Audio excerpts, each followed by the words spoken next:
在广西的大山深处，我们发现了一个规模庞大的无人村。这里啊，几十栋楼房静静地矗立在山谷中，仿佛在向人们诉说着一段尘封的往事。那么这个地方的村民为什么要搬迁？这里现在一个人都没有居住呢？咱们今天就来到这里，揭开它背后的秘密。我们要来到这里需要开2公里多的盘山非铺装公路。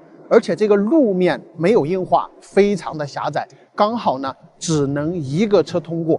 所以说咱们想要来到这个村庄探访呢，也不是一件容易的事情。朋友们大家好，现在呢我已经来到了这个无人村庄，村子呢就在我身后这个村庄它到底发生过什么样的事情？村庄里面的人为什么全部都要搬走了？带着这些好奇心现在我就带大家进村去一探究竟。大家可以看到这个下方这一片呢，肯定都是以前种的土地，对吧？整个村子荒废搬走之后呢，你看这些树木都长了这么高这么大了，所以这个村庄呢，实际上应该是荒废已经超过了10年的时间。哇，他们这边还有一个水塘，看到没有？这里没有想到吧，这个山顶的一个凹槽村庄竟然有这种长流水，这也是这里原先有这么多人居住能够生存下去的重要的原因就是水源还是非常丰富的。这个里边整个环境看起来还是非常的漂亮的，群山环抱，对吧？在外界呢，你根本就不可能知道这里竟然还有这么大的一个村庄。这里的房屋全都是2层或者3层的这种小楼。我们可以看到那边那些呢已经荒废了太久，因为在山边呢，所以已经长出很多藤蔓，包括已经被森林覆盖看起来呢非常的幽静，对吧？还没煮饭吗？还没煮饭。还没煮饭。你刚才说的东北的就是他是吧？是啊。一看你就是搞艺术的。是啊。是吗？你用这摄影机照在上面呢？对啊，我这拍视频嘛。我听到那个好像无人机要升了，无人机对对对，刚才用无人机拍了一下。那你现在成为他们的守村人了？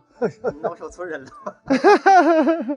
你来这里多久了？这里20多天了。他们让住哎，这可以让咱们干什么可以让。我也不那啥，我也不霍霍的，我就在家自己在这玩。我啥也不整我。你从哪儿来？从东北来？我在海南。我看那个云南云贵川那玩意挺冷的，也不暖和呀。我在这待几个月再说吧。这里暖和。菜，我这整个小园子。我在网上买的菜籽儿。随便你住房子楼房晚上就你一个人住这里了？你怕不怕呀？怕什么？有啥怕的呀？那你胆儿挺大的。对，没什么。没人。那你在没什么的一个无人村里面就一个人住在这里，不怕的。那又是外地人，他胆子挺大的。有鱼里面的这个水有鱼。那水里面有鱼？有这个盐水出来的，它泉水的。泉水的。你们这里住这么多人，是不是就吃那个水？这样，以前的够吃吧？够。等他们俩在那儿聊聊我带大伙儿进来这里边逛一逛这个真的是看去到处都是残垣断壁这些房子是吧？很多呢都修到一半。站到楼上来给大家看看看到没有？这个墙壁上都爬满了藤蔓，包括下边每一栋楼呢都被这些藤给爬差不多了。他们这个村子呢还挺有钱的，是不是都修的是这种2层小楼，那么甚至还有一些房子呢都还没有修完呢就被封存起来了。这个是一个对窝，这个玩意儿在城里的话都要卖100-200块钱，是吧？这个古树呢还整个保护起来的，整个树根把这一块全部包裹起来了。这里有一个圆盘，这个是啥呀？这不可能是墓葬吧？应该不会，有可能以前上面也有一棵树，后来没了，对吧？这个上边呢也还有10几栋房屋，但是这好像没有路上去了，咱们就不上去了哈。这里竟然有一个篮球板架，奇特的是它这个柱子好像是用石头来镶嵌上去的，大家是不是没有见过这种？边上还有一棵古树，这棵古树也是神奇，它这个枝丫伸出去都10几米，特别是这一棵，你们看横向长过来都长超过这个路面了。这种条件是不是拍照拍视频非常的完美，人站在上面去。所以我真的建议大家，如果有这种拍无人村的电影的需求的，这个地方非常合适啊。那些巷道里面看起来就给人一种恐怖的感觉。我在这里转了一下，我发现现在还存在的这个楼房呢，起码都有40、50栋。刚刚那个大爷跟我说呀，他们拆掉的房子还有20几栋，还有一些隐藏在树林中的。所以这里原先的最大规模的时候呢，这里房屋可能有超过上百栋，因为这里呢有100多户人家，500、600口人哈，这么庞大的一个村庄，怎么会说搬就搬呢？那是因为地质的原因，这里整个周围是群山环绕，而且这些山头上呢，全部都是这样的青石。大家通过无人机视角来看呢，大概能判断得出来，山上呢不时的有石头掉落，所以居住在这个山坳里面呢是非常危险的。几边的山呢，这些石头都非常容易风化，然后再往下掉落，经常呢会有石头砸到下边的楼房，有严重的地质灾害的安全隐患，所以就全村进行了搬迁。刚刚我们上来的时候呢，还有一个东北的哥们儿，对吧？他是居住在这个无人村的，刚从海南过来，在这个地方留居可能有2个多月吧。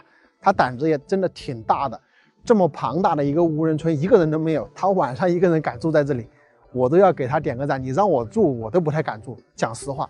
而且呀，大家刚刚也听到我们的聊天内容了，对吧？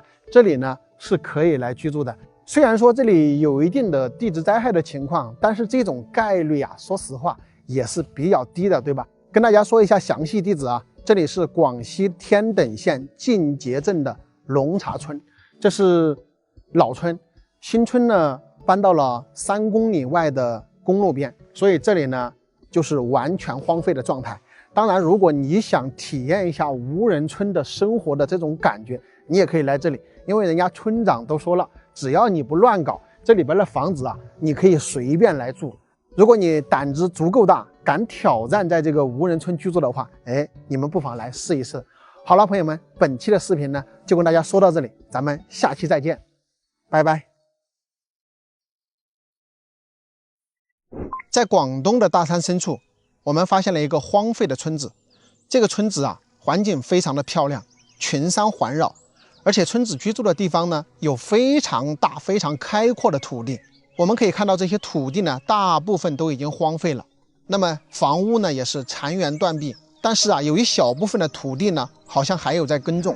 那么到底是什么人还留居在这个地方，不愿意搬出这个大山呢？今天呀，咱们就徒步来到这里，一探究竟。大家好，现在我在广东清远的大山里，我是从山脚下走上来的。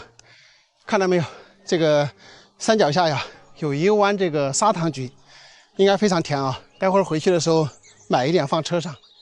看到没有，这是拉往这个小村子的电线。咱们看这个路的样子啊，这边呢应该是还有老年人留守在这个小村子啊。这是山崖口啊，咱们看到这个地方的路呢，走的人还不少的样子。估计呢也是过年这段时间呀，有人到这边来祭祖什么的。我们从这个山崖口下来呀，就能够看到这个村子的面貌。整个这里啊，真的是群山环绕，大片的土地啊，非常的漂亮。中间那个位置呢，就是村庄所居住的地方。从这儿走过去大概还有10来分钟吧。我们已经迫不及待了，赶紧走过去看一下。走到这里啊，我才发现村子的另一头呢，有一条毛路。看那个样子呢，车子好像能开进来。哎呀，今天我这一段路呢又是白走了。大家可以看到，即使是广东这边呢，它偏远的山区呢也是非常不容易的。这个小村子的人以前想要出山呢，你看就走这个羊肠小道。而且这个羊肠小道呢，全部是这些大块大块的石头铺就而成。那想当初他们修建这条小道的时候呢，也是花费了非常多的心血哈。这里边整个一圈周围的这个土地面积呢，我估摸着大约是200亩左右。哎呦，下来之后大家看看这里啊，可以搞养殖的呀。这些马儿草这么的茂盛，随便养点牛啊，养点羊啊，那是非常舒服的嘞。这里呢，咱们也看到了一个废弃的石墙房屋，已经不大看得清楚轮廓了。那么这里还有变压器，对吧？另一边呢，也看到了有2、3栋的废弃的房屋，也是看得不太明显了。只有主村的这个地方呢，还能看得比较清晰一些，几排的房子啊。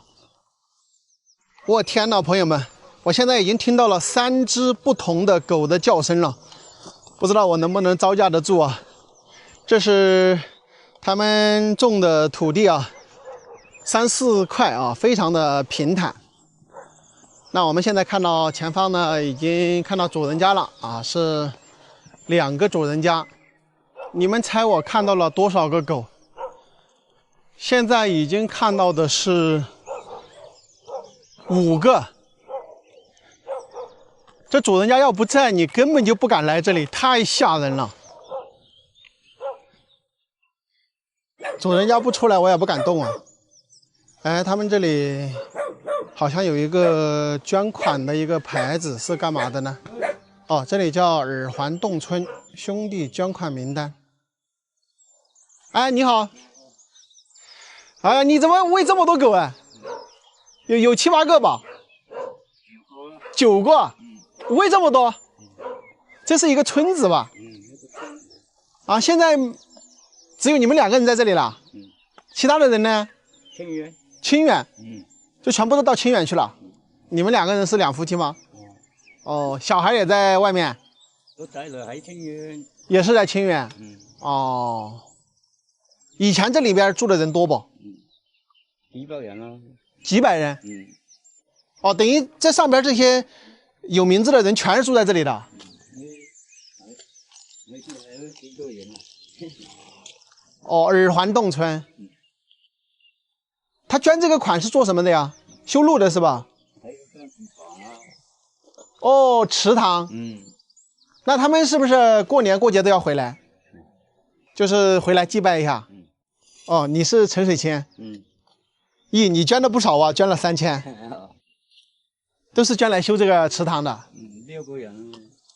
哦，您多大年龄了？60。这个大叔跟我们说呀，他们这个村子可是有几百人的。那这里呢是主要的村子的地方，那可能有3排的房屋一直延伸这么长。那这里面呢是他们陈家的池塘，这个地方呢是捐款的一些名单，看这上面的名单没有，密密麻麻的。这村真的是几百人啊，大家能够感觉得出来吗？这个房子啊，这些房子也是非常的古老啊，大家看看，全是这种土墙的房屋。那这个土墙房屋呢，最少也是100、200年的历史了吧？啊，真是时过境迁啊！以前居住着几百人的村子，现在就2个老人家在这里留守这个池塘。大叔，哦，茶在那里啊，送瓶酒给你。酒。我们贵州的，我是贵州的。贵州啊。那我不打扰你了，我走了。洗把身。不用。我走了。打扰了哈。不用喝了，我有水。走了啊。不知道大家有没有注意看他们的捐款名录啊，都是好多几千的，证明他们这个耳环洞村啊，出去混得好的人挺多的。那大叔喂的狗太多了，8、9个，我就不敢在那里乱窜了。跟大叔的交流呢，也是有一点障碍啊，因为我讲话他听得不太懂，他讲话呢我也听得不太懂，所以说呢，就没有过多的停留啊。广东这种沿海省份啊，确实是发展的快一些。我是真没想到，几百人的村子现在只有2个年纪大一点的人在这里，并且人家真的不是因为别的原因留守，我大概估计一下，应该就是留在这里守祠堂。像这个大叔大妈，对吧？他们是完全有条件不在这里住的。多年前修祠堂，他就捐了3000，是不是？人家不差钱的主，小孩子应该是在外面也混得挺好。这个村子啊，可算是一个风水宝地啊，周围群山环绕，而且中间呢还堆了一堆黑金，看到没有？所以说他们这个村子的人啊，应该是挺发达的。好了，朋友们，那本期的视频呢，就跟大家说到这里了。我现在赶往东莞市去，拜拜。说出来你可能不信，我在贵州发现了一片类似于火星球的地方，那就是位于铜仁松桃县的腊尔山红石林。据说是2015年，当地村民准备在这里开山种植红枫树，无意间发现了这么一片神秘的丹霞地貌。这一片神秘的石林呢，大约形成在5亿年前。那个时候，这些地方还是一片汪洋大海，地壳的不断运动呢，形成了这么绝美的奇观。5亿年前是什么概念呢？那个时候我都还没有出生。现在呢，我已经置身在这片红石林之中哈，带你们到里面去转一转。这个地方呢，我跟大家说一下，目前是不收门票的，车子是可以直接开到这个广场的。那个地方有一片呢，我就不过去了。我脚下这一片呢是比较大的，给大家来环绕一下。然后这里一直延绵过去，整个山头上都是。这个地方的地理位置呢也是比较奇特，红石林是置身在山顶之中，但是它竟然有水，这个地方有水，然后前方那个地方又有一个天池，所以这就是地质的一种奇观吧。这个山顶上哪儿来的水？而且现在天干了这么久了，竟然还有水。我们穿梭在这个红石林之中去啊，给大家看一看细节。你在这一片红石林之中啊，你会看到非常多的这种奇异景观，有些看去就是层层叠叠的，像什么呢？像那个灵芝，对吧？一层一层的。有一些呢，感觉又看着像一些外星飞船哦。反正只要你能够善于观察呀，我发现这个上面有非常多形象的东西，各种奇形怪状的都有。这一片红石林啊，在我看来呢，更像是这个海底的泥沙。大家知道海底的话，它实际上是有暗流的，所以这种奇形怪状的一些形状呢，应该是当初在海底呢，它就是这个形状。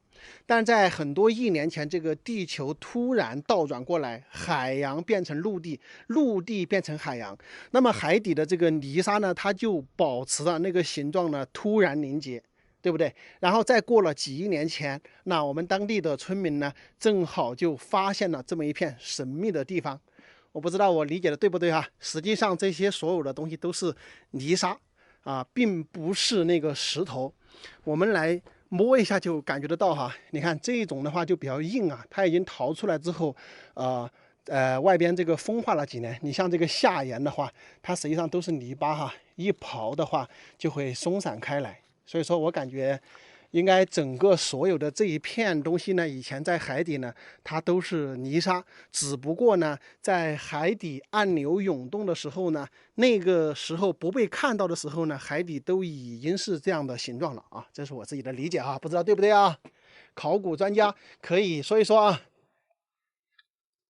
正前方这个像不像一艘飞船？真是太漂亮了，各种各样的这种形状。非常的奇特，我们真是感觉在外星球啊！咱们现在看去这一片红石林呢，它可能没有刚刚下雨过后那么红，这种丹霞地貌的感觉。我相信下雨过后会非常非常的红，非常非常的美。那么老百姓在挖这一片红石林的时候呢，我相信费了太多的功夫啊。我不知道怎么搞的，现在没有收门票啊，我觉得应该是收一点门票，你们说是不是？要把这些红石林全部把它挖裸露出来呢，我相信当地的老百姓应该付出了很多的艰辛啊。因为像这种地方的话，你也没有办法来进行机械作业，对不对？只能是手工啊、锄头啊来一点一点的挖。你看，把这些缝隙啊都慢慢的给它淘出来，我们才能看到这种火星一般的这个地质奇观呀。要感谢当地的老百姓。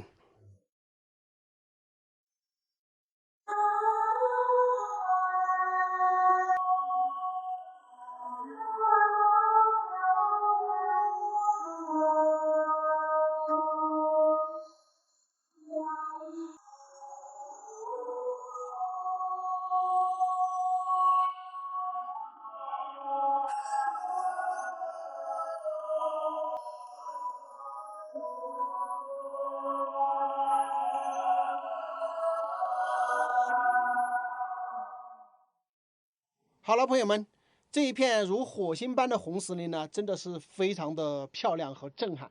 如果说你有幸到贵州铜仁来玩，那这个地方呢一定要来打卡一下，因为这里呢是不要门票的。尤其是你喊着自己的女朋友啊什么的到这里来拍照，随便拍一张都是大片啊。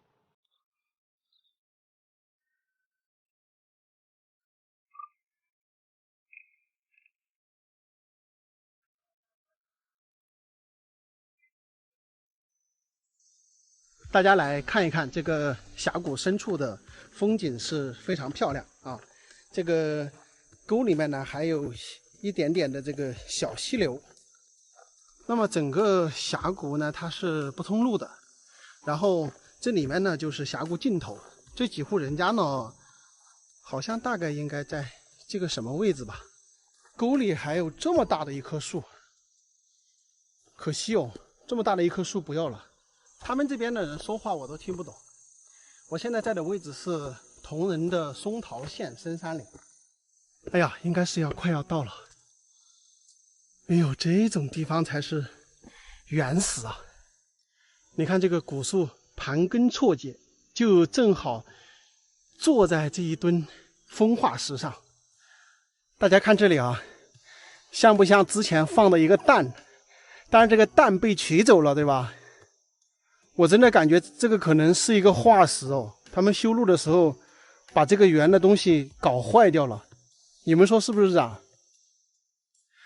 住是肯定有人住的哦，这下边还种有一些农作物，因为我们刚刚放无人机的时候呢，也是看到这个房顶上是有人在上边捡这个瓦片的。你们吃饭了没有啊？来摄影啊，玩啊！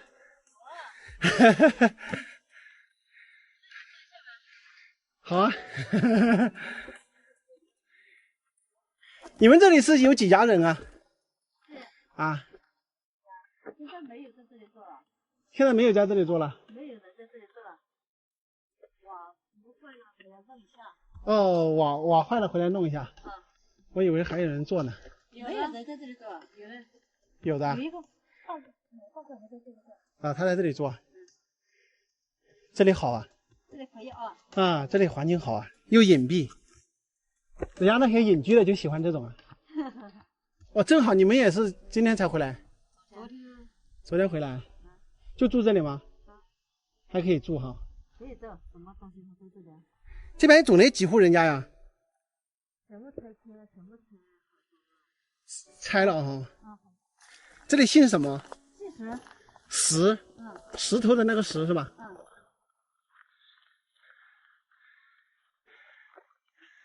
你人还挺多的。人啊？是不是都那边的来帮忙的？没有，全都是在这里来弄房子的。哦。每天在这里来玩。就是每家都要弄一下的吗？弄一下。好让它保存时间长一点是吧？就是我弄的都坏掉了。哦。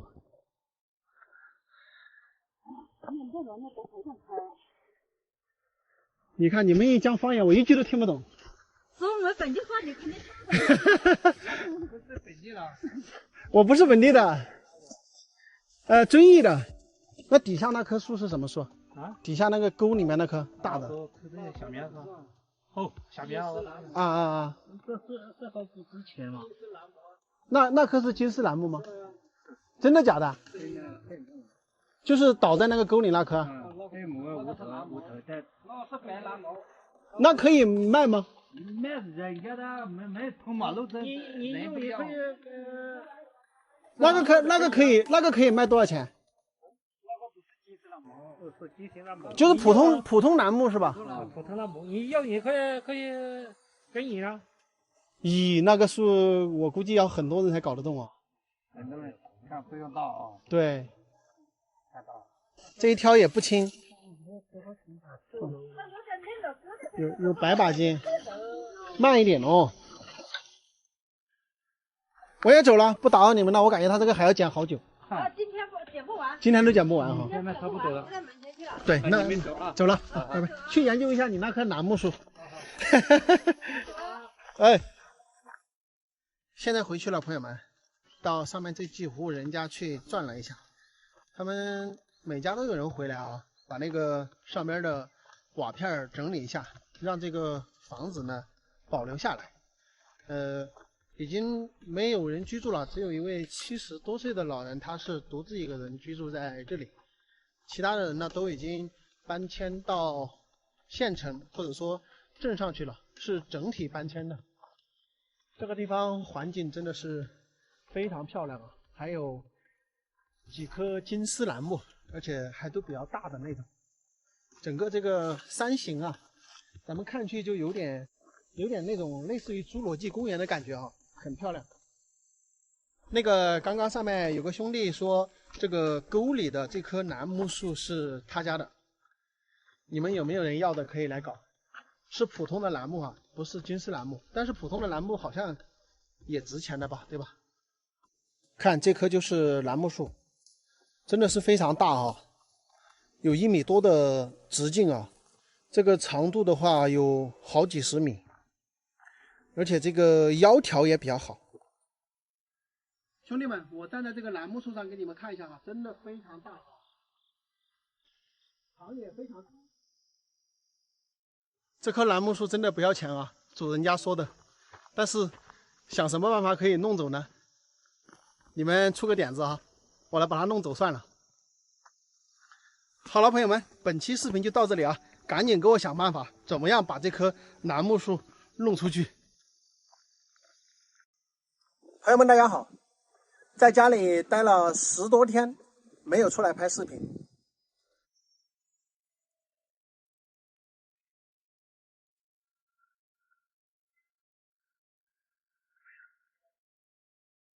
我还上不来了，我还咋的？哎呦！大家好，现在我在铜仁思南这边的塘头镇了。其实我这个下边呢是一个非常漂亮的江，那么这儿呢有电线杆往前面去啊，前面那儿呢还有几户人家居住，而他们呢只能是通过这个小道走过去，又或者呢是往这个江边渡船出门啊，非常漂亮的几户人家。我们上一次来这里呢用无人机拍了一下，今天呢过去探访一下。他们这几户人家呢离公路并不远啊，我从那边公路走过来的，大概就是走个10分钟左右就能够走到这几户人家。这个地方的环境呢真的是非常漂亮，我的车呢是停在这个山的后面，然后从这个山上穿过来的。穿过来呢，我们就到这边这几户人家居住的一个位置，然后这儿呢好像是一个码头，我们上来看一看，这个地方应该是一个码头啊，因为这个下边呢放着5、6艘船，这个呢是小船，那一艘呢好像还是一个客船，对吧？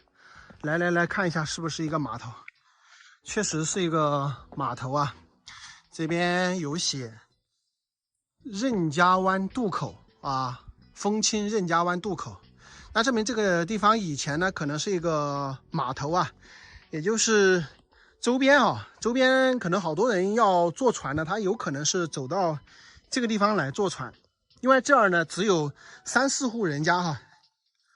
这个呢是一个客船啊，上边还写有这个现在30人的这个字样，可见曾经这里应该是比较繁华的，对吧？那可以看到它这个地方呢，应该是非常少的人过来啊，因为它这个门前呢都用这个网给拦住的，可能是预防这些鸡啊鸭的，就是飞出来吧，对吧？哎，那我怎么样进去呢？因为那边还有几家人，我是不是可以从这个江边走过去啊？走吧，试一下吧。哇，大家可以看看这个地方真的是太漂亮了，碧绿的水，背靠青山，对吧？很漂亮，一个世外桃源一般的地方。说实话哈，特别羡慕这样的地方啊，我都希望有这么一个地方，可是很难啊。这个河边上呢也飘着一个船，然后看一下这边，非常美啊，我都挺羡慕有这么一个地方的。哎，在吃饭了呢？没知道吧？耍呀，就你们这儿耍，你们这儿看起环境好好哦。哎，说在吃饭了？啊。你看，正好碰到你们在吃饭。吃的吗？不用啊，不用，我坐会儿就行了，坐会儿就行了，因为我刚测了，你在那还早哎。哎呦，我就是吃的哈。不用，你们测就行了。老实的嘞。真的测了。正好碰到你们吃饭哈。我测了，你们测就行了。你看，还真的萝卜炖腊肉，是不是呀？都是吃的嘛。吃了，真的吃了。你们这里有3家吗？4家人哈。好，谢谢。是这个5家人。这儿是5家人。你们这里以前是个码头啊？以前是个码头啊？也就是个老码头上从。我们是讲是个那个嘛。主要通道。过河。哦。你是从那边走路过来的这个？哎，从那边走路过来。你这儿也只能走路过来呀？是了吧？所以我们这回去在长啊，是吧？就是把水涨了就硬是不来喝，就是主管一个船嘛，挖进去。啊，如果是也涨水的话，走那个路都不行哈。哦，不行噻，这种。那就坐船咯。你们自己有船噻？我只有个船。有个农用船。有个农用船。哦。华景农用船可以赶场。哎，有没有可能人家有些人喜欢坐船耍的，你可以那个逛哎？有办点证书的。证书的行。哦。办点航行的，拿个牌，拿个本本，跑就哪从西南跑到哪哈？就这么可以去了。哦，还要办本本。如果不办本本，那你只能自己用，对吧？老人不行。哦，自用船的，你光本人这样可以去。就做个亲戚在上面都不行咯。那茶的水平都可以。管理家人也带。啊。比如说啊，抽醉了不行的，本人这个船是两个人的，你要装3个人不能行。哦，你们那种船呢，只能装2个人的。哦，有装2个人的，有装3个人的，有装5个人的。哦。最够5个人的。你们年纪都不大噻，应该没得60岁了哈。差几个月。差几个月。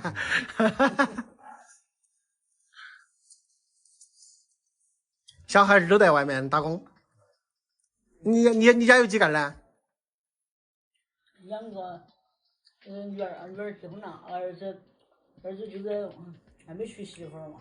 哦，儿子是小那个，小嘛才20岁，20多点嘛可能。我这个路就是这个路不通，像个女朋友来，好多时候来看路也不通。他那个人家老给来做这些地方嘛。咦，我跟你讲，你这个地方谈媳妇儿好谈得很，环境好的嘛，全部都可以坐船的嘛。真的呀。哪有车子了嘛？啊，有车子不要紧啦，有车子你还不是可以开到对面啊，去坐船过去就行了呀。有些好咦，他一定会找到，因为有很多人会喜欢这种地方。你看后面又有山，前面又有水，前面又可以坐船，几多安逸啊！我说那些有，还是懂在的，他就那没得他那环境，条件差，胃不通。这种话是哈子哦，吃了不就坐船。等于在这里做起了，现在就没得啷个收入了，是吧？哎，就以前可以渡船的时候，那还可以有点收入哈，渡船。我坐船有点收入嘛，攒着火，然后船也不去渡了。现在这个又在挂到这个政策，10年禁渔，些鱼也不许狗了。哦，现在是不准打鱼，船也开不到。哦，就纯这个没拿收入了噻，我们。那假如说你要去办个船的证了，好办没？船的证出来之后好办。那你为哪个不办案呢？办这个噻。哦，你办的哟。哦。那就去跑船噻。你跑哪嘛？你不要装就是装的，你跑哪嘛？没人装的。哦。你说你这摊好安逸嘛？坐在坝子就可以欣赏到这个满江水。你说看得好。真的啊！哇，好多人想找这种地方找不到，尤其是住在城市的那些人，是吧？在家门口就可以见到这个漂亮的风景。要敢爬下来可以啊！走了，朋友们，你们说这个地方漂不漂亮吧？满江绿油油的水，然后他们呢是5家人，4栋房子呢就是住在这个江边，下边呢放了好几艘的船。特别遗憾的是，我准备让大叔开着船带我来转一转，但是他说是不行的。他们自己村民干活啊，或者说赶集是可以开自己的农用船去进行通航的，但是拉人是不行的。也可以看得出来，大叔他们的这个安全意识是非常非常的高哈。那我呢，也只能就此作罢了。特别羡慕这么漂亮的一个地方哈。只不过呢，听大叔说他们现在好像没有多少收入啊，就是以前的话可以靠渡人过江，还有就是打鱼可以有一部分的收入，但是禁渔期开始之后，然后这个轮渡呢好像也不能渡人了，所以他们没有多少收入啊，现在也比较清闲。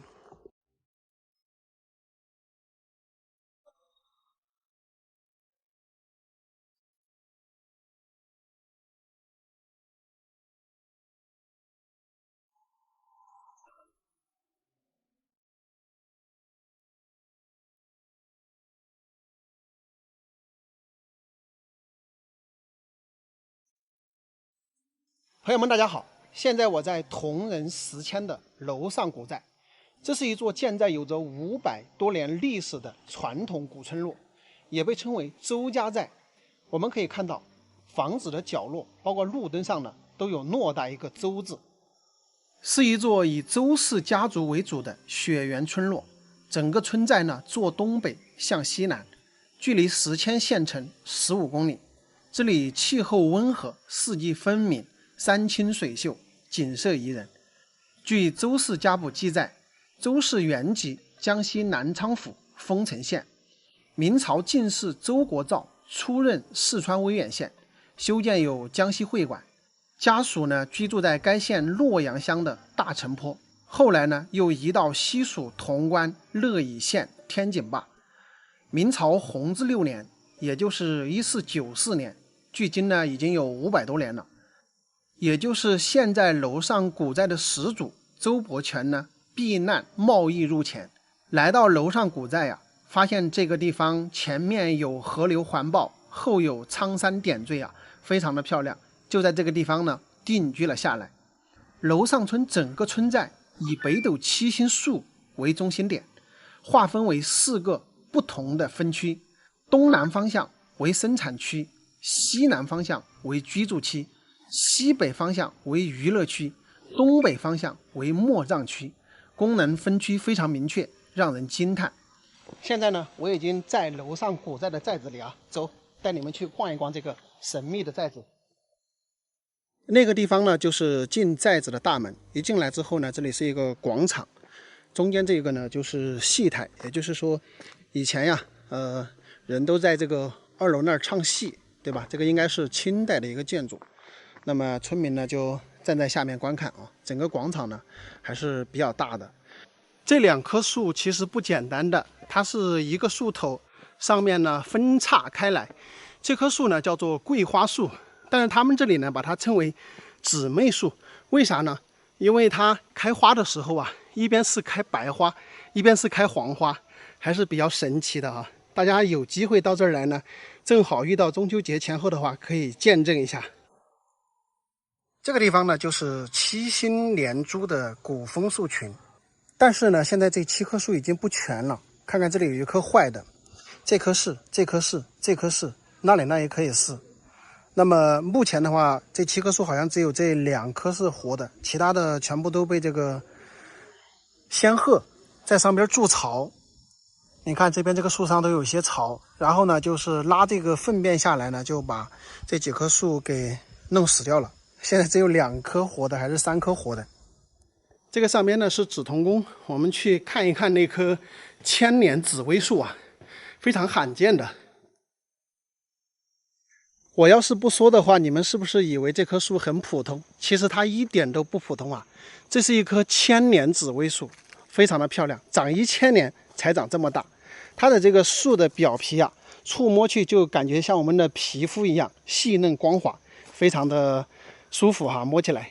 你看这写着千年紫薇树。很好玩的是，在开花时节啊，用手触摸整个树身呢，树叶会摇动不止啊，体验后会给你带来好运。我们摸一摸哈，现在在刮风呢，感受不到它这个树叶到底有没有抖动。如果说正好大家来这里遇到没有风的情况下，可以试一试啊。这个地方呢叫做四方碑，就是楼上古寨的墓葬区啊。前方这一座古墓呢，就是4世祖周国珍的坟墓，但它是一座假坟，真正的坟墓呢是在后面的这个岩穴之中，当地人称之为岩穴葬。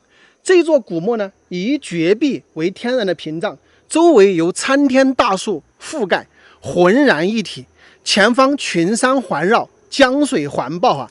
你们觉得这个地方如何？哇，在这个寨子的中间来看一看啊，这个古寨子非常漂亮啊，里面的建筑呢都是这种3合院、4合院的这种造型。我现在呢是来到了寨子山上的观景台，给大家看一看这个古寨的北斗七星的布局。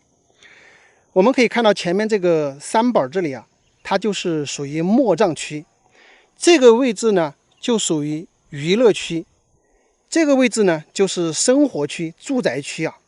那么前方江边的这个土地这里呢就是生产区。你们注意看这个地形啊，它就像一个北斗七星的一个斗，看到吗？这个地方住宅区，这个地方生产区，前面那儿墓葬区，这个地方娱乐区，是不是像一个斗？而江边这里延伸过来呢，就是一个坝，对吧？就是北斗七星的一个造型。那通常我们很多人修建房子、修建住宅，是不是在江边？但是它这个地方呢，正好把江边的这一片地呢，作为这个生产用地，而靠山的这个位置呢，建的房子。所以说，你们觉得古人的这个智慧牛不牛？那么前方呢是群山环绕啊，江水环抱，整个寨子在建寨之初就有非常多的考究啊。现在呢，我们来到了有500年历史的这个古屋啊，马山古屋。这个地方呢是龙门，上边呢写有千年古龙门的一个字样。大家注意看，这个龙门是呈8字形开的。那为何要呈8字形呢？主要当地人说有一个驱蛾辟邪的作用。还有啊，这个龙门它是不正对中堂的，是斜着开的，又有财不外露的一个意思啊。我们进来看一下这个几百年的马山古屋。那么这个建造风格呢，它是四合院型的这个马山古屋，两边呢都设置有厢房。那厢房呢，它有2楼啊，也可以住人啊，也可以放一些杂物。那么那边那个呢，好像是以前的猪圈吧，那个也是厢房。这种属于这种四合院又是3合头的这种建筑啊，因为它前方有龙门，所以呢也把它当成一个四合院。这栋马山古屋呢，就是楼上古寨最古老的房子，也就是一世祖来到这个地方之后呢，第一栋建造的房子，至今呢已经是有400-500年的一个时间了。大家看这个房子的选的地点啊，也是非常的正，因为它始终是这个地方第一栋开始建的房子嘛。你们看这个正中间对出去啊，前面是一边一座山，对吧？中间呢正好是一个垭口，那这栋房子的向山呢，就是朝这个垭口向去的。这个地方呢就是龙门，对吧？我也没有弄明白为什么那个时候要用马桑来建房子啊，因为马桑树呢大家都知道长不高。你看这一栋房子呢，它明显呢比周围其他所有的房子都要矮。为什么呢？因为它主要用的这个材料啊是马桑树。马桑树呢一直以来呢都是长不高的啊，所以你看这栋房子呢它建的也不高。马桑树能长到这么高的柱子呢，已经是很厉害了，对吧？我们看一下这个边上这个厢房啊，也有可能啊，就是以前的人啊，个头是不是都不是很高啊？所以说他建造房子呢，也建得比较矮一点，这个咱是无法去考证的。反正整个房子它跟现在的这个木房子的这个风格呢，应该是要矮1/3左右的这么一个高度。这个古房子呢，全部都是马桑木修建而成。当然现在呢，因为被烧毁过，所以有一些呢是保存着，有一些呢可能是后来加上去的。比如说这个板壁呢，可能是后来加装上去的。这个上边有写着啊，楼上村古建筑周正奇的老宅。周正奇呢，应该是他们这里的几世祖了哈，他并不是原始世祖。这栋马桑屋够久远了吧？至今已经500多年了。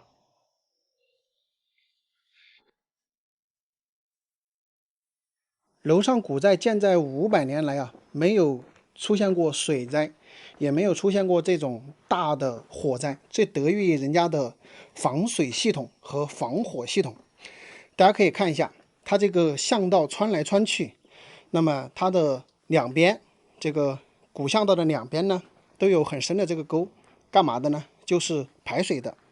因为整个寨子呢，它是依山而建，所以说一旦在涨洪水的时候呢，这个排水系统呢尤为重要。你们可以看看每一个向山上走的这个巷道呢，两边都有这个排水系统，在这些地方呢有做一个交叉。那么这个房子的下方为什么都有这种石墙啊？你们可以看看两边都有这个石墙，它这个石墙的目的呢，有一个防盗的作用，当然也有防火的一个作用。老娘，哎，真的嘞，在这儿耍。哎，你找哪？哦，买菜种。好，那你去买吧，我再看哈。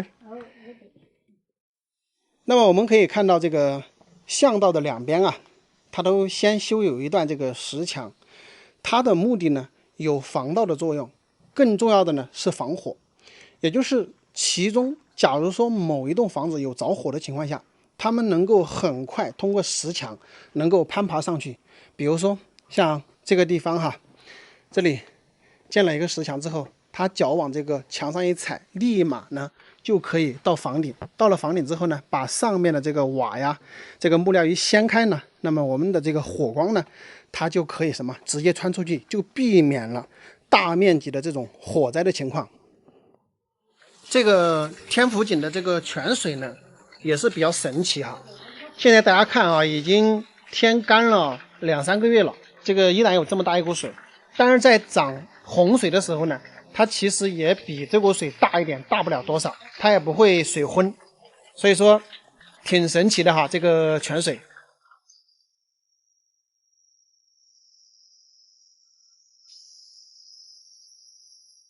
楼上古寨呀，把这个山水、人文、地理运用到淋漓尽致，包括对村寨的这个防水、防火、防盗系统的建造呢，也是堪称一绝，真的是很多值得现代人的学习哈。好了，朋友们，本期的视频呢就跟大家介绍到这里，咱们下期再见，拜拜。今天呢，阿泰是来到了赤水河畔，这里山清水秀，景色宜人。不可思议的是，在这里发现了一座建在石头上的古镇。更不可思议的是，这座古镇竟然是一座千年军商古城堡。没错，这里就是赤水的秉安古镇，一座建在河滩巨石上的千年古城堡。秉安古镇自古以来就是川盐入黔的必经之地，被誉为明清建筑与历史的活化石。据历史记载啊，早在殷商时期，这里就有古人渔猎的踪迹。自清朝乾隆年间赤水河进行大规模治理后啊，秉安成为了赤水航道最繁荣的水陆码头之一，也是云贵川三省往来盐船和商家必经的夜泊之地。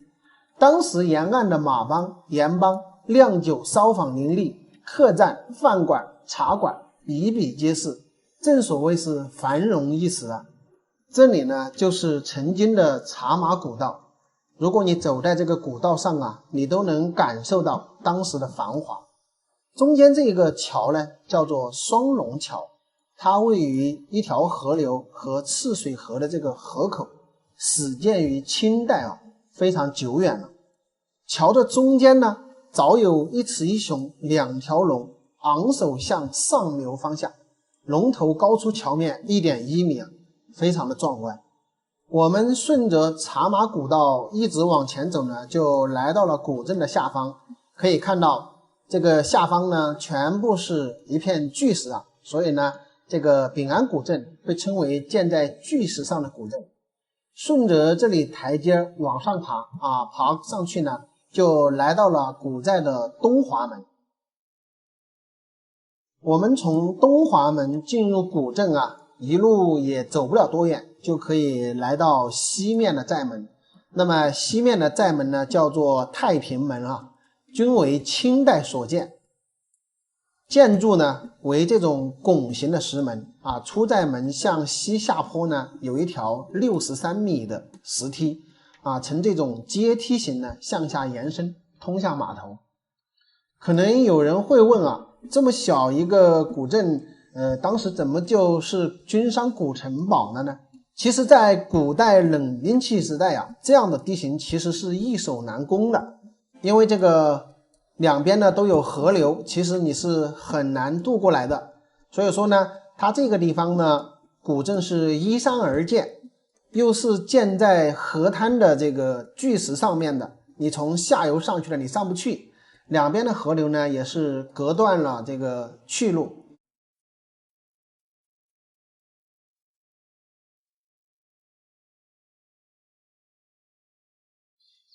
朋友们，大家好，我是阿泰。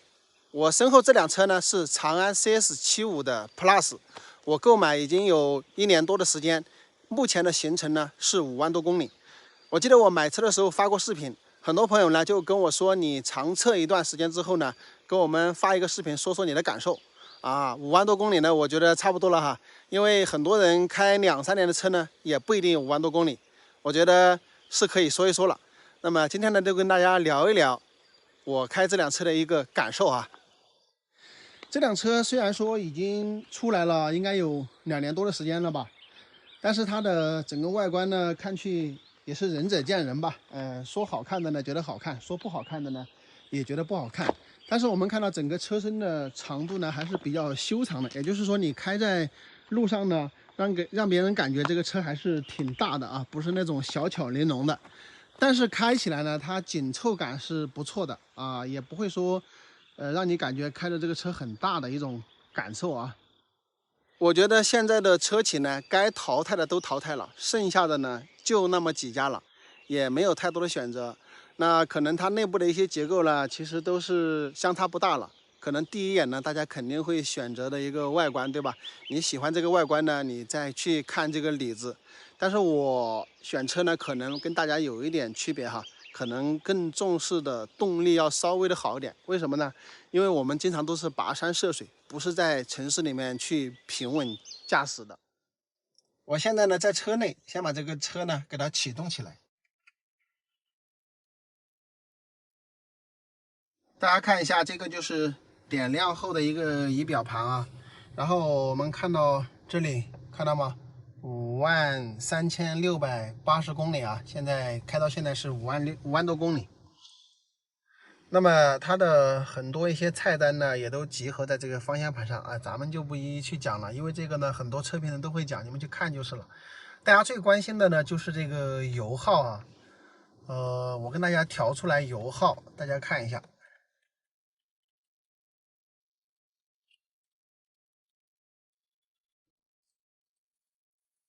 这里大家看到吗？目前这上边的行程显示是14765公里，然后平均油耗呢是11.7啊。这个油耗的话，说实话不低啊。但是呢，因为我这个车呢是2.0T 的，所以我觉得还是能接受的吧。而且我跑的路呢，大多数都是山路啊，高速路跑的比较少，所以相对来说油耗会高一点。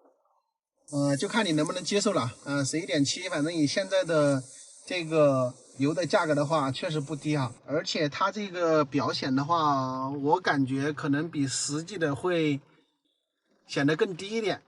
这个驾驶仪表盘呢，它是3种显示模式啊。比如说现在我用的是这种节能模式的这个仪表盘，就是蓝色的嘛，看起来心情舒畅一点。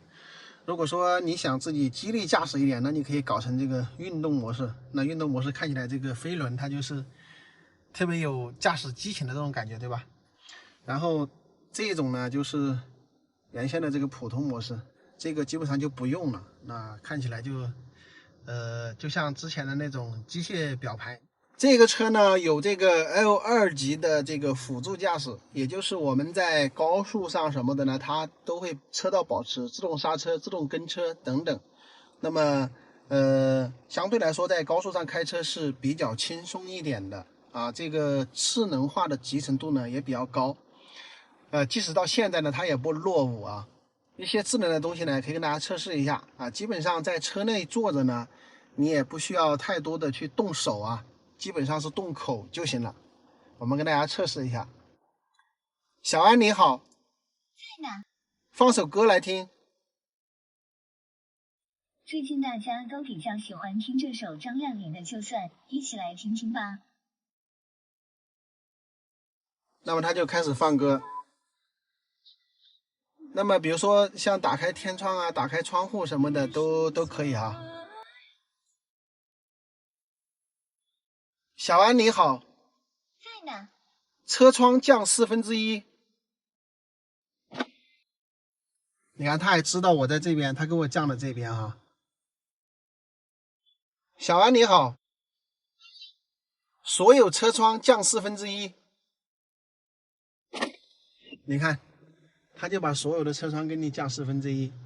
那么它这个功能呢，就是你一定要1/4啊，或者1/2这样子啊。再来一个哈。小安你好，我在。关闭所有车窗。好，它又全部给你关闭。你也可以只降一侧的，只升一侧的啊。小安你好，在呢。主驾驶车窗降1/4，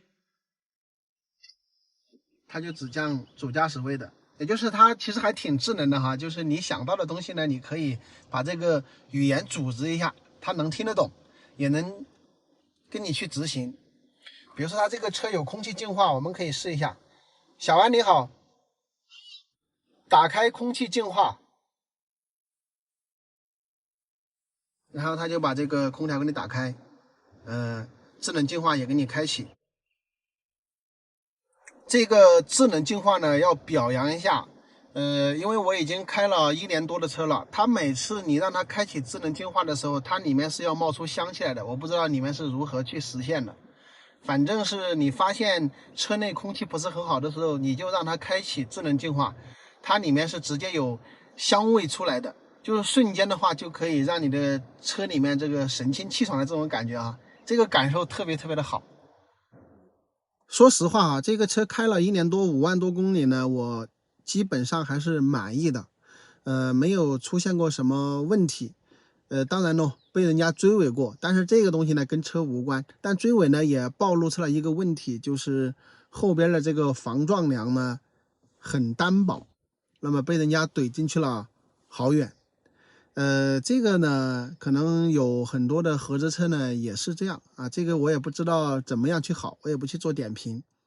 那我为什么要买 SUV 呢？首先我们经常在户外去，有可能是要睡在车上的，像这个车呢它后边是可以纯平的一个空间，那么纯平弄好之后，像我这种1.8米的个子在里面睡觉都完全没有问题啊。所以呢这个是我比较看重的一点。还有一个呢就是这个车的外观呢我觉得也还行吧，谈不上好看，讲老实话。最主要的它这个动力呢让人放心啊，它是 8AT 的变速箱， 2.0T 的发动机，所以这种组合呢大家都觉得比较放心一点，我也是这样，对吧？因为长期开车，你想想我1年多开5万多公里，这个东西就不能开玩笑，像这些主要的地方的东西肯定是更注重一点，是不是？这个车的驾驶感受呢整体是不错的，还有就是它的主动安全性的这些配置非常高啊。比如说我们有些停车的停车位啊，它是跟这个公路是成这个十字交叉的，那么你从里面倒车出来的时候，这个马路的前后来车你是看不到的，那么这个时候它的尾部的这个探头呢就能给你探到，你只要听到后面没有响声呢，基本上10米20米开外就不会有人有车，有呢它马上就会给你报警，那你就可以注意。这个呢也是一些安全的一个配置哈，其实还真的好用啊。还有比如说主动刹车这些功能，当然很多车都已经有了，但是这些功能呢讲老实话哈，有时候真的能够帮助你避免一些小小的一些事故。其实人在开车的时候啊，难免有走神的时候，往往这些发生一些小的事故啊，就是在你走神的时候发生。那所以这个时候有一些主动的安全配置呢，就尤为的重要。因为在你走神的时候呢，正好它能够反应过来，跟你踩下刹车，有些时候能够跟你避免一些刮蹭之类的这些小事故啊。我开着这个车呢，去了很多路特别烂的地方，尤其是有一次去铜仁的一个无人村的时候，那样的路只有我一个人我都敢去。哇，那个路我说实话，有些人开那种44驱的他也不一定敢去，我们这个车呢是前驱车，我也敢去，所以它的动力呢还是够用的，而且在那种烂泥路上呢，它也能够很自如的去应付啊，所以我觉得我还是相对满意的哈，尤其它这个动力呢我还是相对满意的。反正整体来说也就是中规中矩嘛。那么你非要说一点这个大家非常关心的问题呢，就是这个油耗确实是不低的啊，确实是不低的。如果你是只是代步的话，还是买 1.5 的比较好啊， 2.0 呢确实更费油一点。那还有呢就是这个车的座椅我是不喜欢的啊，讲实话，这个车的座椅只是说好看，但是一点都不实用，不行啊，太单薄了。不知道后面的会不会改进啊？这座椅确实太单薄，就是你长途驾驶开个400、500、600公里呢，你一定会感受到屁股的不舒服啊。最后呢，跟大家聊一聊这个买车的事情，因为每个人买车的需求都是不一样的，而且现在的车呢，只要是还在市面上的几大车企呢，其实车都不错，对不对？那么这个时候呢，就要看自己个人的一个需求了。那我就跟大家说说我的需求哈。我的需求呢，就是外观可能不是重点，那么重点呢在于这个动力组合，还有什么安全化配置。为什么呢？因为我们呢是长期在外面跑，而且是跋山涉水的这种，也就是会走很多的一些烂路，那这个时候呢就要求它的动力呢要好，所以我选择了这个 2.0T 配 8AT 的这个顶配的这个车型。第二一个呢，就是它的安全配置、智能化配置要高。为啥哈？你长期开车在路上，所以它的集成化的一些智能的东西呢，你可以去玩一玩，这个呢就显得你不那么枯燥。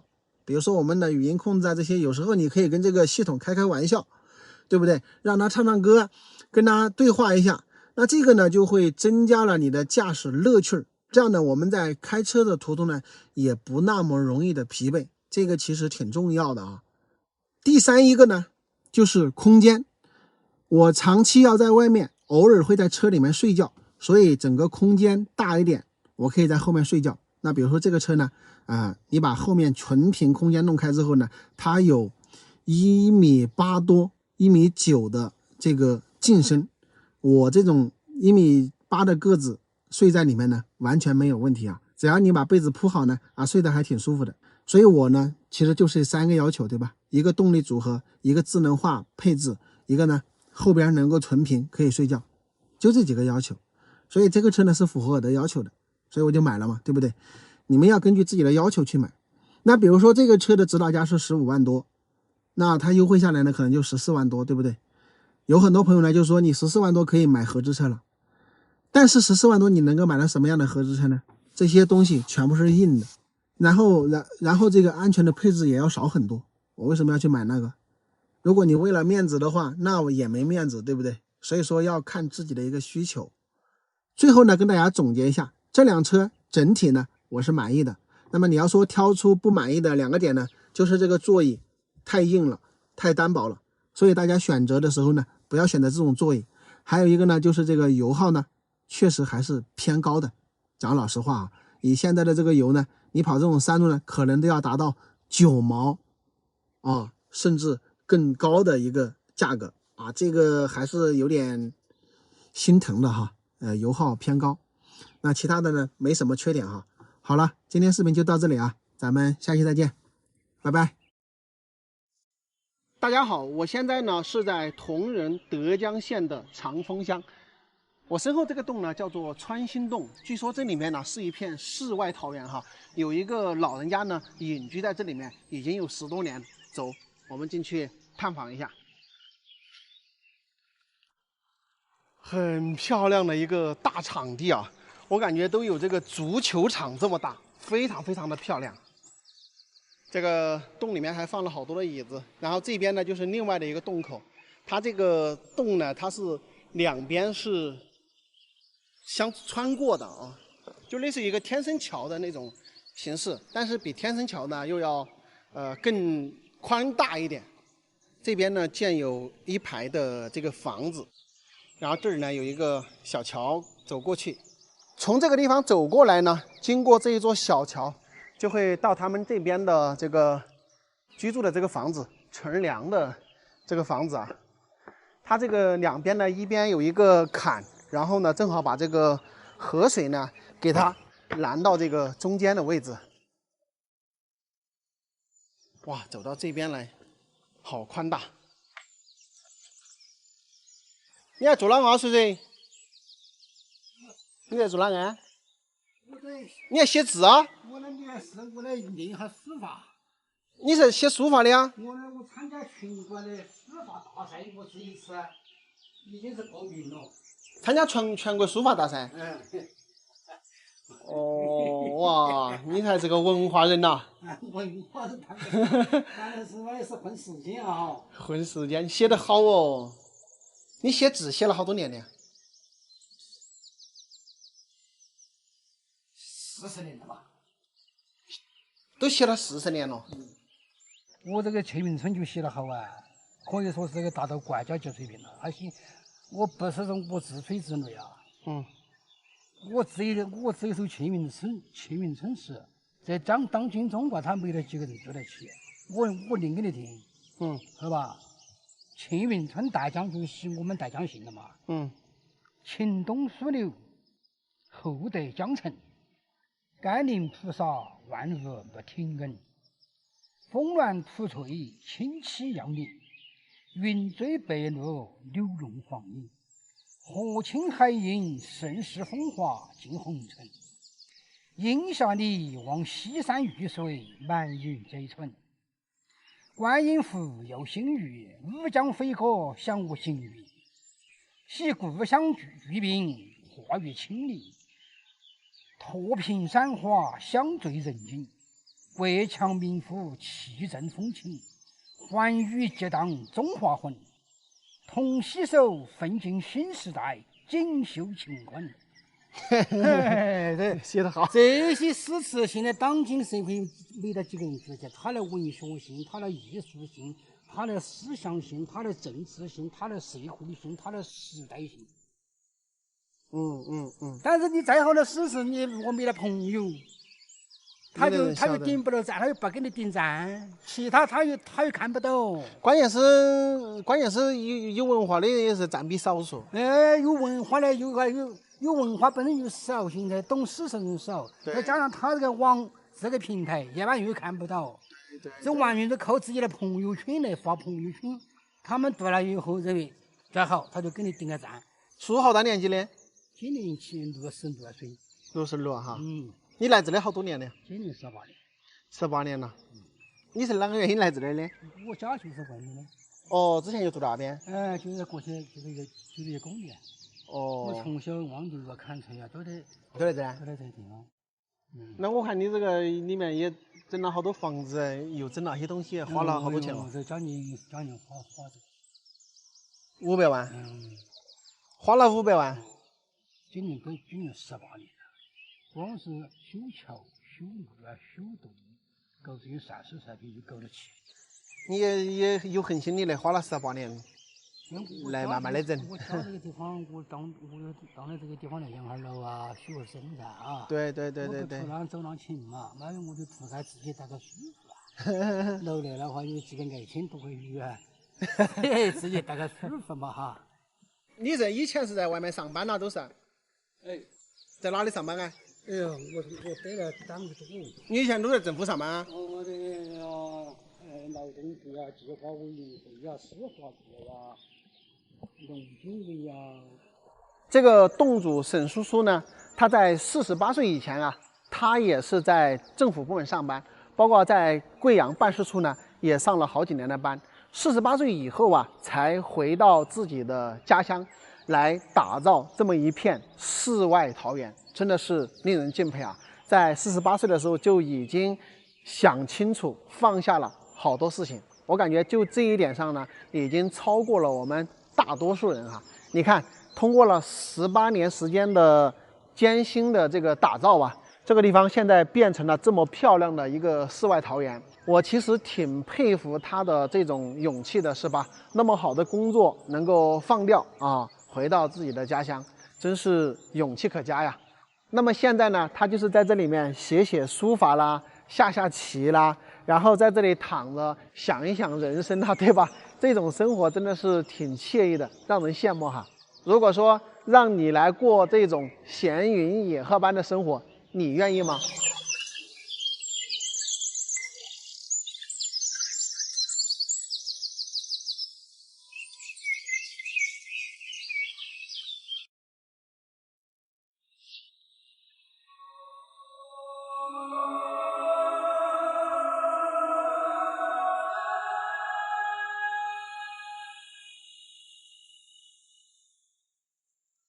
你敢相信吗，朋友们？20年前从一棵楠木树上掉下来一棵树枝，竟然卖了60万。大家好，我是泰哥。现在呢，我在铜仁德江的楼房村，这边呢有一棵4300年的金丝楠木，被称为亚洲楠木王。走，带你们看一看这棵神奇的、价值不菲的楠木树。我们来到这棵树的跟前呢，这里写着亚洲楠木王。千年神树，那么下面呢有好多的文字，也介绍了这一棵楠木古树啊，跟当地的这个土家族的一些渊源关系。大家有兴趣可以截屏好好的看一下。那么这棵4300年的古树呢，就在这个上方这个位置。我们来到这棵楠木树的跟前啊，发现这棵树真的是非常的巨大。哇，大家来看看它的这个根系啊，是全部抓入地面的。而金丝楠木呢，大家知道它这个木料啊是非常的一个坚硬的，就坚如石头一般的这种感觉。整个这个树根下面，它像这个我们人体的一个心脏一样抓向地面。它下面这个树根的这个幅度啊，据说有320平方米的这么一个面积，而且还有没露在外面的。那么它这个树的树高呢，有43.5米哈。43.5米是什么概念，朋友们？相当于13层楼的高度啊，大家可以去核算一下。这棵树的树围呢，他们标出来是12米，12米呢，就可能要大概9个、10个的成年人呢，才能把这一棵树给围住哈。这一棵树的树龄啊，至今为止呢，据他们的介绍啊，有4300年。哇，4300年是什么概念呢？那个时候啊，我还没有出生，可能看视频的各位呢，也都没出生吧，非常的久远哈。我们人活几十年都不容易，那么这棵树矗立在这个地方已经4300多年了，太令人敬佩了。我们可以看到这棵树的大小，大家在视频中啊可能感受不到，但是当我特别靠近这棵树的时候啊，你们来感受一下。我们在看这个树的一个树围，那么它有非常多的这个红布啊，把它围起来的。那这个呢，也是当地的这个村民来给它围上的。一个呢表示敬重，第二个呢是祈福啊等等这些意思哈。因为毕竟这棵树生长了4300多年，也真是非常的不容易。而且呢，他们好像是每逢一些节日呢，会到这个地方来做祭祀的一个活动。之前我来过这里一次啊，有个本地的阿姨跟我讲啊，他们有一次祭祀的时候啊，下面站满了几百人。那么祭祀的时候呢，都没有什么事情。当人全部撤离开的时候啊，上面呢掉了一个枝丫下来。所以你看，像这样的千年古树啊，其实它都有一定的灵性哈。人们呢在这里来敬重它，当然它呢也是在保护人们，对不对？那么大家来近距离的观看一下这一棵树哈，在我的感觉里啊，就是大，1个字大，2个字非常大，3个字非常大。因为这个可能咱们在视频中就很难感受出来，你到了现场之后，你就感受到这棵树的一个巨大。那么这棵树的上边呢，其实已经断了2、3棵的枝丫，导致呢它的只有这边呢才有枝丫。那么这边的枝丫呢也是非常的茂盛，但是呢左侧呢其实是光秃秃的。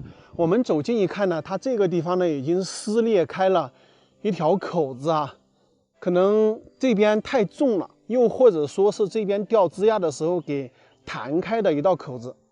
所以我觉得这一棵4000多年的古树呢，需要人类的一个呵护啊。那么是不是这边呢应该给它加固一下，对吧？要不然这种大风吹啊，或者说遇到一些极端的天气呢，还是有一定的危险性的。还有啊，就是它这个下方，因为我们到很多地方呢，实际上看到这些千年古树呢，它的周围呢都是围起来的，而这一棵千年金丝楠木呢，实际上它是没有围起来的。是不是可以在这个边上跟它围起来围一下？今年因为这个天气特别的一个干燥，你看这个树的中间呢，有很多这个树皮呢都已经在往下掉啊，看着好心疼，好像是缺水的这种感觉。可以说呀，这棵树啊能够存活到今天，实属非常不容易。它经历了数千年的这种山体滑坡呀、电闪呀、雷击呀、泥石流啊，各种各样的这种自然灾害的一些摧残。我们也看到它整个树的这个身体啊，也是伤痕累累，真是不容易，非常值得让人敬佩。我站在这里呢，可能大家还是感受不到这棵树到底有多大，可能要用数据跟你们讲一讲呢，才能够够大。包括我们刚才讲的这个树围12米啊，树高43.5米啊等等，大家可能都没有什么概念。但是我来告诉你，这个树围12米代表什么意思呢？代表它这个树的胸径、直径是多少米呢？3.8米。3.8米什么概念，朋友们？我们2个1.9米的人躺在地上对接起来，这就是这棵树的一个宽度。朋友们，你见过这么大的树吗？所以说这棵树4300年，那真的是此言不虚呀。说它是亚洲楠木王，真的是不为过呀。你有听说过哪里有3.8米的直径的树吗？可能没有听说过吧。而且它还是金丝楠木哟，你们知道吧？金丝楠木它堪比黄金还贵，因为它生长的非常的慢。比如说我们要拿来做这个房子的这些柱头哈，可能就是这么粗一点，它要长多久才能长这么粗呢？200年。所以它非常的昂贵。那么金丝楠木呀，也是我们近代呢才开始把它保护起来。在明清时候啊，这个大量的砍伐，因为大家知道这种木料它是万年不朽木，就大量的砍伐一些有钱人家呀、这个皇家呀等等啊，用这个金丝楠木去建房子啊，做各种各样的家具啊等等。所以说呀，在云贵这些深山里面，很多的金丝楠木呢，就是被那个时候大量砍伐的。你看我们这个楼房村呢，也就只剩下了这一棵巨大的树，可能是因为它的树龄时间太长了，才躲过一劫。那我们周边现在因为你看不到比它小一半，哪怕是小一半的树你都看不到，只能看到一些这么小的一点树，可能也就是最近100-200年长出来的。可能你们见到过的金丝楠木，也就是2米多的直径吧。这种树都是多少年？一般都是1-2千年。这棵树是3.8米的直径，朋友们，你们好好的去想一下这个数据。所以说，这棵树能够生长到现在，实属不易，非常的罕见哈。如果说咱们用现在的经济来衡量咱们这棵4300年的千年古树的话，那么它的价值值多少呢？1个亿、2个亿 ？No， 它在中国来说都是无价之宝。朋友们，大家好，有很多人呢问我，你们贵州有没有一些特殊的农特产品啊？当然有了，就是这种水果。我相信很多朋友都没有见到过吧，也没有吃过吧。它浑身长满了刺儿，你一不小心的话就被它扎一下。像外地的朋友的话，看到这样的水果他也不敢吃啊，因为他也不知道怎么吃，对吧？跟大家说一下哈，这个赤泥果呢是可以吃的，而且呢营养价值非常丰富。它不单单是赤泥果上长了这么多的毛刺，它的树上呢也到处都是这种很硬的刺，很坚硬的刺。如果你不小心被它抓到的话，是非常疼的，而且是要出血的哦。那么我们去采这个赤泥果呢，一般都要戴手套啊，你不戴手套的话很容易扎手。当然我们有经验一点的话，可能就这样子哈，用手去把那个刺呢跟它这个跟它麻过来，对吧？把这个地方搞掉，剩下这个刺果怎么办呢？用牙咬一下，采下来的话它还全是毛刺，那就我们就牙齿咬一下，咬一下呢就要把它这个里面的籽给抠掉。我们把它咬开了之后呢，就把里面的这个籽给它抠掉啊，就是这个形状的，边上依然是这么多毛刺，然后就是这样吃，刺也一块吃掉了。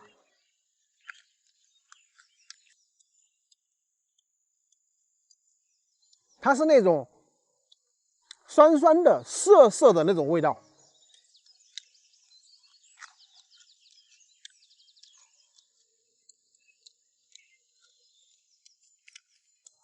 有人会问哈，你这样吃进去，这个刺都扎手，难道不扎嘴吗？你到这个嘴巴里面的话，这个舌头的这个敏感度非常高，它一旦碰到的话，它就会把这个刺压扁，或者说它知道往哪个方向它才不扎嘴哈，这个咱不好描述，反正嘴巴里面是很厉害的。我跟大家说，你们不要小看这个赤泥果，虽然它很小，就比我们的大拇指大不了多少，但它的营养价值却是非常高的。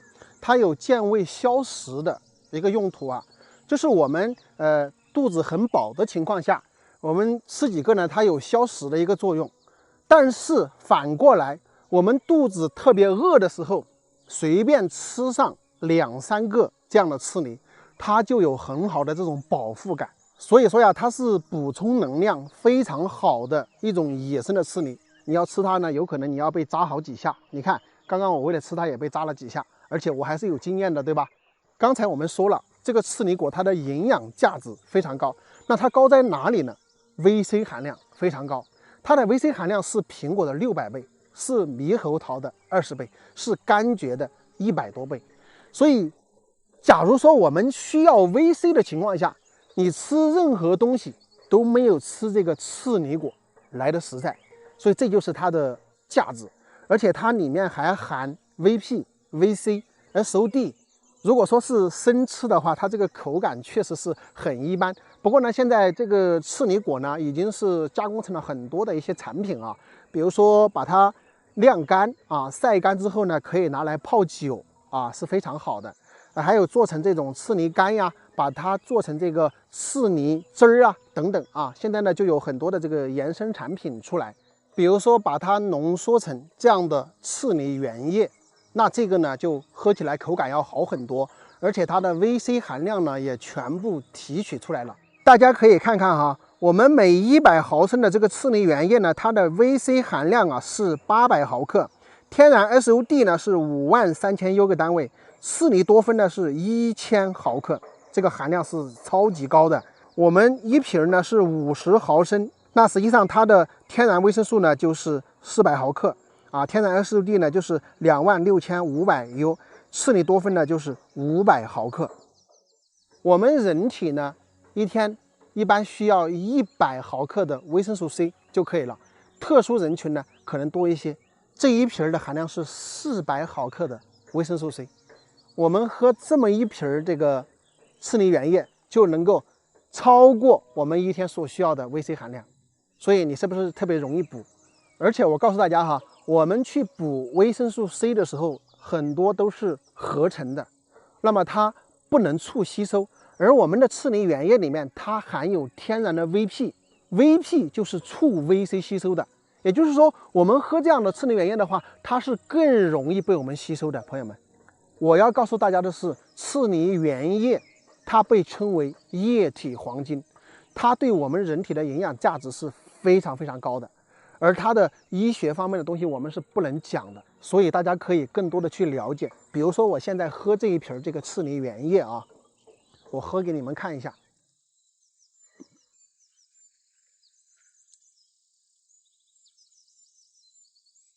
50毫升，2口就喝下去了，营养就吸收的满满的。你们知道这一瓶它是400毫克的这个天然 VC 含量，假如说你要去吃水果来补充这个 VC 的话，你要吃多少呢？你要吃10公斤的苹果，而且它的吸收程度是不如喝这个原液来得好的。朋友们，每天让你吃10公斤水果，你吃不吃得下去？所以我要跟大家说，你们要更多的去关注一下我们贵州的这种特殊水果刺梨，那绝对是21世纪对于水果最牛的发现。我相信这个产业可能在贵州会发展越来越好，因为这真的是一个好东西。最后呢，再跟大家说一下这个刺梨果哈。假如说你在山上看到有这个刺梨果呢，你就可以直接吃的啊，不用担心啊。它虽然是刺儿头不好弄，但可以吃，而且是充饥很好的这种野生果啊，吃几个就能有饱腹感啊，非常适合野外生存的这么一种水果。那么你也可以把它采回家晒干之后呢，拿来泡酒啊，也是非常好的。第三一个呢，你可以加工成果脯，你也可以自己加工啊，没有问题的。自己拿回去之后煮一煮，然后把它晒干也是可以的。你也可以榨汁啊，把这个水果拿回去，把里面的籽抠出来，然后把这个东西去掉，那你就可以用榨汁机来榨汁，榨鲜果汁，那吃起来是不是又是另一番的味道呢？好了，朋友们，今天的这个刺梨呢，就跟大家介绍到这里。大家可以更多的关注一下我们贵州的好产品，还有很多很多是你们不知道的哟。大家好，现在我在我们贵州的乌江边上，哇，看一下这个江对面呢，竟然还有一个村子，非常漂亮啊。他们那儿呢是不通公路的，要出去的话就是要渡江。那么每一家的这个房子下边呢都放了一个小船，哇，真的太爽了。他们这儿渡江可以沿着这个地方一直往上走啊，直接能够到达哪里呢？县城。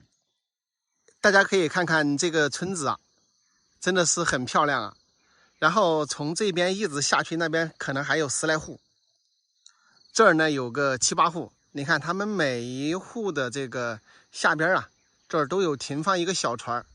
你看这都停放一个小船，这边也是，就是家家户户都坐船出门啊，非常舒服的一个地方。而且这个村庄呢也是很原始啊。不知道有没有机会过去玩一下，要等他们这个村民自己渡船过来，因为他这里没有专门乘坐的那种公交船或者客运船，只能是他们每家每户的自己的这种小船啊，过来的时候呢，你才能够随着他们过去，去那边玩一下。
啊，酸了，酸了，你们在这搞，哎呀，你们这边还要得。这20个了啊！搞航拍啊？你们每天都要过来吗？在这边打滚子啊？哎。哦，好久过去啊？下午过去。嗯。哦，就相当于你们要出去的话都是坐船。哎。可以直接到县城吗？可以啊。哦，从这里开就到县城了。我刚刚正好在这里航拍的时候呢，那个对面的有一个叔叔他开船过来了，他们的种的这个稻谷啊，在这个河对岸这边，这有个阿姨在这里洗衣服，然后他们的饭都带到这个船上带过来了。哎呀，本来我说在这里等一下，看看能不能到对面去玩一下。但是现在看来这个没有船过来，都在干活啊，对面都是在船里，都是在这个地里这2天收稻谷，所以没有船过来。我在这等了差不多1个小时，没有船过来。然后这个船的话，它要在这边把这个活干完，干完了之后再把那个稻谷装在这个船里，再运过去。他们自己的这个饭都放在这个船里面的，所以呢，今天就过不去了。以后有机会的时候啊，再到这里来，带大家到对面去看看啊。